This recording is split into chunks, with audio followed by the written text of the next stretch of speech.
17 বছর আওয়ামী সরকার দেশ শাসন করছে, সেখানে শুধু আওয়ামী সরকারের 90 থেকে 95% ছেলে মেয়ে চাকরি পেয়েছে।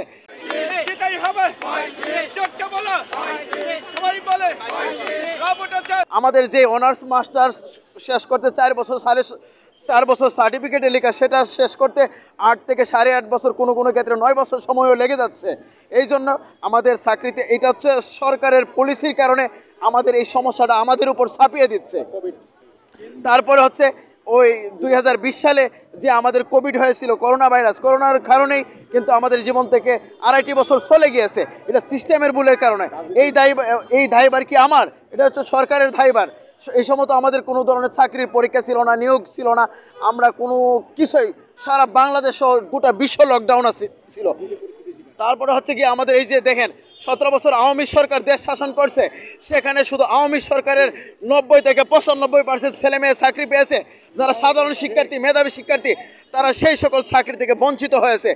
আমরা দীর্ঘ 12 বছর 35 প্রত্যাশীরা রাস্তায় সংগ্রাম করে আসছি, কিন্তু বিগত সালের যে আমাদের ফ্যাসিস্ট সরকার ছিল, তার আমল থেকে শুরু করে এখন পর্যন্ত 2025 সাল পর্যন্ত আন্দোলন কন্টিনিউ চলতেছে।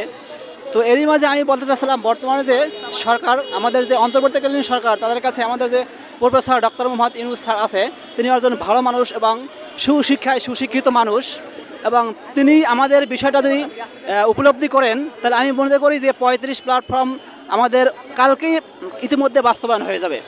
তো আমি বলবো, প্রধান উপদেষ্টাকে আমি বলবো যে স্যার, বিরোধীভাবে আমাদের দীর্ঘ 12 বছরের সংগ্রামটিকে আর দীর্ঘায়িত না করে, তো আপনি আমাদের 35 প্ল্যাটফর্মে স্টুডেন্টদেরকে ঘরে তুলে নেন 35 বাস্তবায়ন করে।